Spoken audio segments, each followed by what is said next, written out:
View the following program in its entirety with Xfinity On Demand by selecting Get Local and choosing All HS Sports. For Xfinity X1 customers, scroll over to Xfinity Services and select Get Local. You're watching the Comcast Network. CN100, Chicago. Homewood-Flossmoor has been one of the best programs, in the state for a number of years. Coach Rosea does a great job with them. Year after year after year, they're sending guys to play at the Division I level. They're a very, very well-coached team. Tremendously impressed with Coach Dalzak and the Marist program. They have consistently each year, at the top of 8A. It's hard to say if they're the best team that we have played, because obviously Lincoln Way East is up there, but I will put them right up there at 1A and 1B until we play them. With a big game like this, with a great opponent, obviously from an offensive standpoint, we want to take care of the ball. Their defense has been very opportunistic and they've scored a lot of defensive touchdowns. So if we can make them earn all of the points that they're going to get, take care of the ball on offense, execute our game plan, and then limit our mistakes. A good way to shut them down on offense is for them not to have the ball.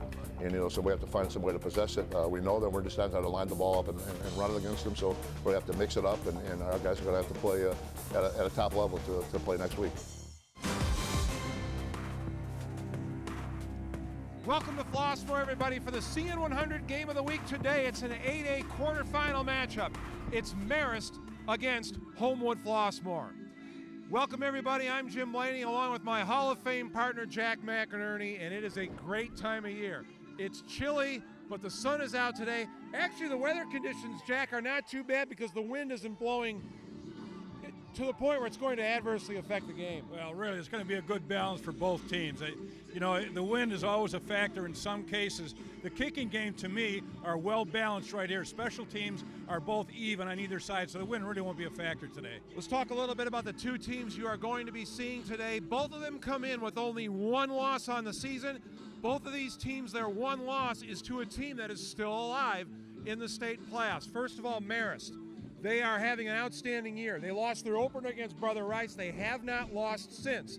The advantage they may have today is the fact that they are the more balanced of the two offenses. Well, there's no doubt about that, Jim. They have a lot more tools offensively and more explosive tools than Homewood-Flossmoor has. And the thing is, you're right. They played Brother Rice in the first ball game. Then they won 10 in a row. But what a lot of people forget about is the fact that Brother Rice was the big opponent in that schedule, but they also beat an outstanding Nazareth team in the middle of the season, so they've got a lot going for them.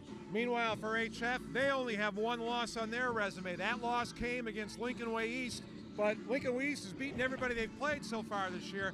But for HF, it's a little bit different team than we normally see out of the Vikings. They've still got the great running game, but this may be one of the best HF defenses ever. Well, and you say ever, and it's right, because they actually have had really good defenses over the last 5 to 6 years. But they've always been looked over because of their outstanding offense. But you're right, this year the defense has been the big key because they don't have that great power potentially offensively, so the defense has kept them in most games. Let's see what they do here. Play clock is at 4. They do have play clocks here at HF. Tana will carry. No. He will not even get close. The Marist defense comes up huge, gets a stop, and they get the ball back for their offense after the turnover. That was really a big stop by Marist and a lot of confusion personnel-wise for the Vikings of Homewood-Flossmoor. You can see penetration right from the backside. He just came right down off the edge, got in the hip of the pulling tag and made the play. Standback is out to the left. Morion Scott out to the right. That's the near side of the field, but a double tight formation for HF. Jones wants to throw, looking down the middle of the field, trying to get it to Pauling. What a great catch. Just tall enough to grab the football. First down, HF at their own 48-yard line. 1 inch farther out in front, Pauling doesn't get this. Dominic Jones must have heard me when we said he's not a great passer, but he put the ball right on the money there. An outstanding catch by Pauling. 2 big catches by Pauling so far, both result in first downs. Marquette will hand it off, and Skolitsky hit it first, slides away, races to the corner, touchdown from 7 yards out for Marist. The Red Hawks strike first. It's really nice to have a back like that. Goes up into the middle of the field and sees there's nothing and has the speed That's the key, the speed to be able to bounce it outside. Nothing slides along the line of scrimmage. Now he's showing you speed against an outstanding defense that has great speed. Just a good job right there by the Homewood-Flossmoor defensive line, and Skalitsky, who can just bounce it outside with that speed, takes it in for the first score. If you're HF, you need to know where Billy Skalitsky is. The answer, he is in that group of 3 receivers at the top. He's the nearest one to quarterback Mike Marquette. Marquette's going to run it on a quarterback draw. He has a lot of room in the middle of the field. He makes a move, free at the 20, going for the corner. He doesn't get there, down at the 2-yard line. First and goal for Marist. A touchdown saving tackle by Winston Russell. Well, and what this is the formation is what really made this play, aside from the running ability of Michael Marquette, because it drew the defense away, spread the field out, and gave him an open field on the quarterback draw. 42-yard run down to the 3-yard line.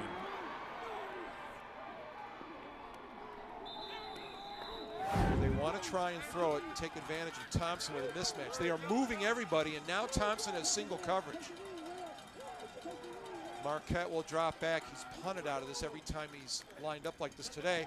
Waits, throws, and it is picked off on the far side of the field, and the Vikings get a huge turnover. Intercepted by Noah Kimbrough. Well, that's just good scouting by Homewood-Flossmoor and good defense, and a great job by the coaching staff having the players prepared for a play like this. Top of your screen doesn't do much of a job. The inside slot back just runs a sloppy, slow out pattern, and the linebacker just jumps and picks it off.